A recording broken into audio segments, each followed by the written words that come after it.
Impact Family, impacting the world through healthy family. Shalom saudara-saudara, berjumpa lagi dalam renungan malam bersama keluarga ya.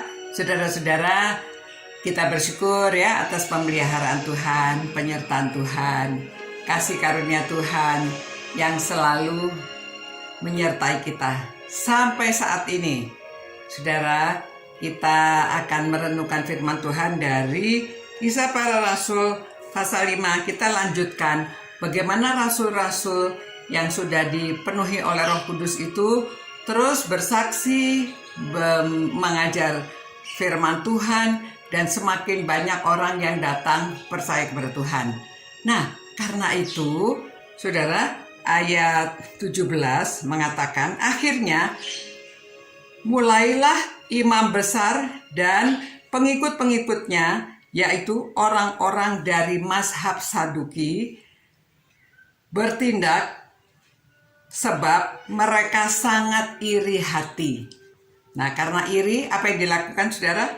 Mereka menangkap rasul-rasul itu, lalu memasukkan mereka ke dalam penjara kota.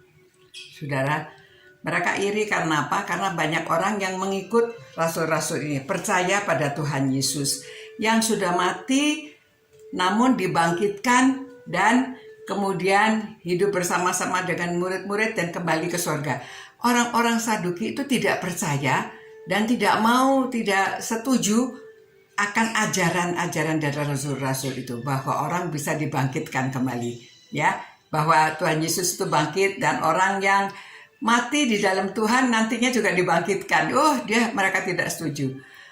Akhirnya mereka karena iri, saudara. Jadi rasul-rasul itu dipenjarakan. Saudara, orang kalau iri itu berbahaya, ya. Bisa berbuat, karena iri itu menimbulkan kebencian. Karena benci mereka melakukan kejahatan. Jadi orang ini mestinya orang saleh-saleh, pemimpin-pemimpin agama, bisa bertindak seperti itu, saudara. Bisa menjadi saksi dusta, orang yang benar dipenjarakan, dianiaya. Nah, saudara, itu sebabnya di dunia ini sampai sekarang juga banyak orang suka iri hati. Anak-anak juga bisa iri loh. Jadi hati-hati ya. Kita mesti mengajarkan kepada anak-anak, kita sendiri juga orang tua, jangan mudah iri hati. Karena dengan iri itu timbul kebencian. Kebencian itu kita bisa membunuh. Ada yang bisa membunuh ya. Nah, membunuh bukan membunuh jiwa saja, membunuh karakter juga ya. Karena kita mengatakan yang jelek tentang orang lain, memfitnah. Saudara-saudara, namun kalau yang orang iri terhadap saudara dan saya ini ya, kalau orang iri terhadap kita bukan hak kita untuk membalas, ya. Tetapi haknya Tuhan yang membalas. Jadi kita jangan balas.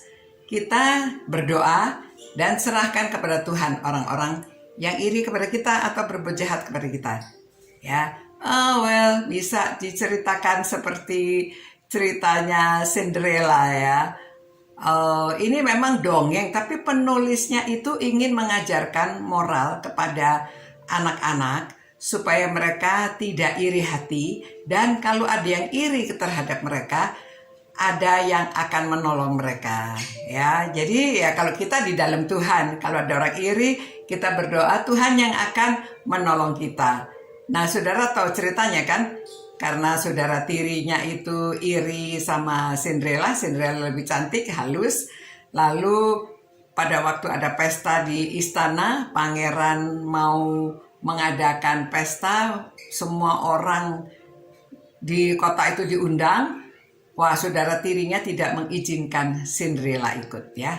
Namun Cinderella ada yang menolong, ada peri yang menolong dia ya. Termasuk binatang-binatang itu, ada tikus, ada apa, semuanya sayang sama Cinderella ya.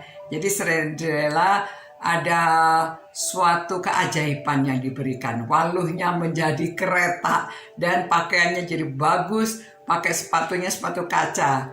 Nah, singkat cerita bahwa pangeran itu senang sama Cinderella. Akhirnya karena sepatu kacanya tertinggal ya, sudah kemalaman itu, akhirnya Cinderella bisa ditemukan oleh pangeran waktu dia sudah pulang. Dan saudara-saudara tirinya itu kecele ya, mereka tidak diperhatikan, mereka tidak dapat apa-apa. Nah, Cinderella yang dapat berkatnya menjadi istrinya pangeran. Nah, saudara-saudara, jadi kita jangan khawatir kalau ada yang iri ya, karena Tuhan Yesus mengatakan kan, jikalau kamu dianiaya, difitnah oleh karena aku, berbahagialah, karena upahmu besar di sorga. Ya, semoga kita selalu kuat di dalam hidup ini, tidak iri dan tidak khawatir kalau ada orang iri kepada kita. Ya, mari kita berdoa.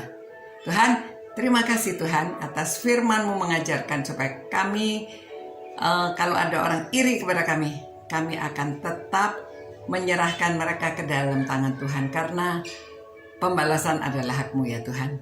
Dan biarlah kami tidak membalas, melainkan kami hanya menyerahkan ke dalam tangan Tuhan, dan kami jangan melakukan iri hati kepada orang lain. Terima kasih Tuhan. Berkatilah semua orang yang merenungkan firman-Mu ini. Tuhan sertai mereka, Tuhan berikan kesehatan pada mereka, karena kami berdoa dalam nama Yesus Kristus. Amin. Selamat malam saudara-saudara. Tuhan beserta dengan saudara-saudara. Sampai kita bertemu lagi. Ciao. Impact Family, impacting the world through healthy family.